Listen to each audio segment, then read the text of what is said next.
Ассалауму алейкум, хамбатты достар. Здравствуйте, дорогие друзья.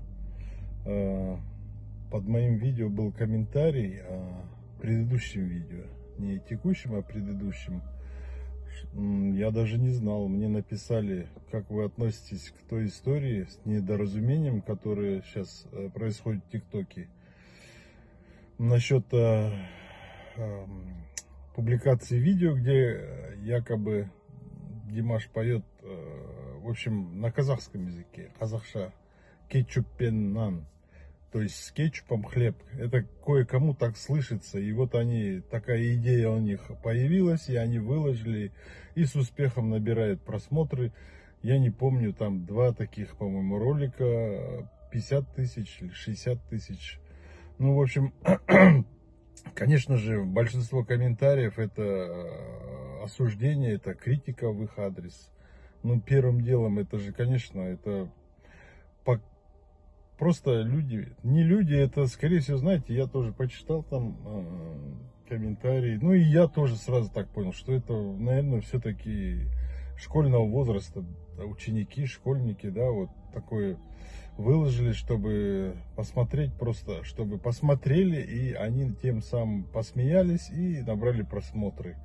Но ведь должно быть какое-то чуть-чуть воспитание, понятие. Ну, не знаю, это, конечно, трудно довести школьникам. Ну, не знаю, у меня вот школьники тоже, может, то, что девочки, не знаю, они видят, да, например, мою привязанность, хобби, да, увлечение. Может, поэтому, ну, чтобы было с Димашем именно вот так, все равно должна быть какая-то культура. Это, наверное, дома нету такого, да, обсуждения, да, что, как, зачем, почему, ну, не знаю.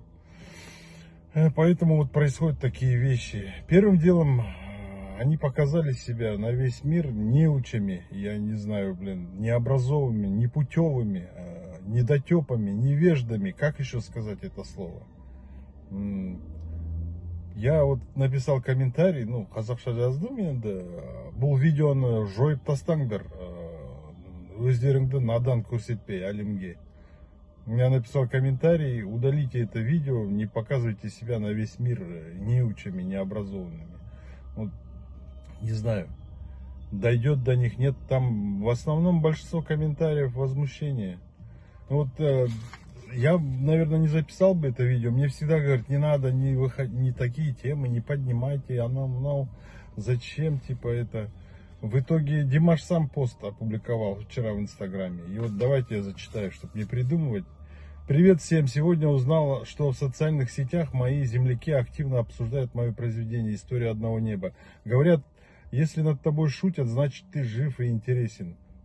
Спасибо, дорогие земляки, за креативные шутки и внимание, даже если оно принимает неожиданные формы. А вам, дорогие мои фанаты по всему миру, огромное спасибо за то, что вы всегда меня защищаете и за то, что отстаиваете добро и искренность. Ваши слова для меня как музыка. Увидимся 26 мая в Алмате. Друзья, ну это приятная, в общем, новость. С удовольствием, конечно же, если ничего не будет давить, мы всегда в Алмате, в Астане, мы всегда ездим с супругой на концерт Димаша, поэтому это приятная новость, вот так хорошо она заканчивается. Друзья, вот посмотрите, я тоже написал комментарий, дорогой Димаш, ты как всегда благороден и мудр, такие слова, чтобы написать. Ведь другие есть люди, которые по-другому бы отнеслись, да, написали бы. Там с таким обидой, упреком, но только не Димаш. Сами себя позорят на весь мир.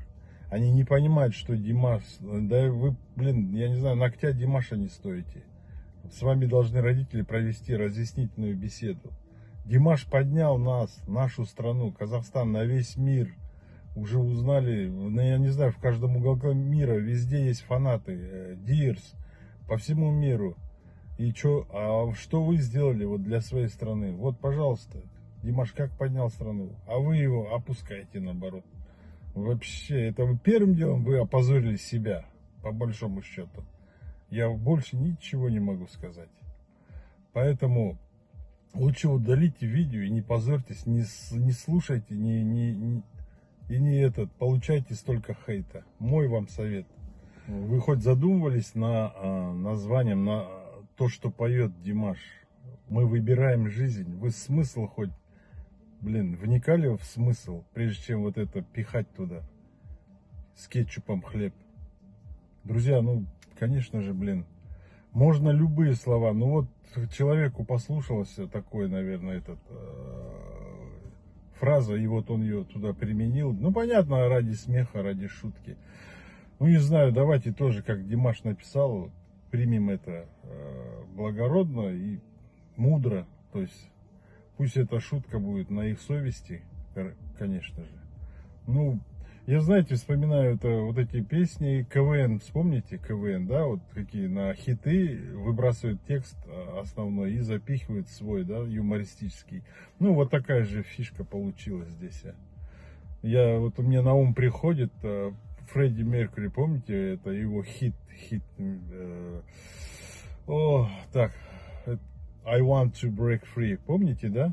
Вот эту песню, КВН, я не помню, какая команда, и вот там поется, начинается дороги в России и но, а там God knows, да? И вот, пожалуйста, вот то же самое, вот такой же момент. Так что, как говорит Димаш, будем мудры и обращать это как действительно шутка. Конечно же, это шутка, но это шутка, в первую очередь, высмеивание самого себя, показывание самого себя неучим, а необразованным. Потому что тут смысл песни против войны, чтобы войны не было. А вы что пихаете туда? Может, подумайте немножко о том, что вы делаете. Я думаю, будет урок для вас, эти комментарии. На этом все. Салбоңыздар, көріскенше, не болейте, ауырмаңыздар.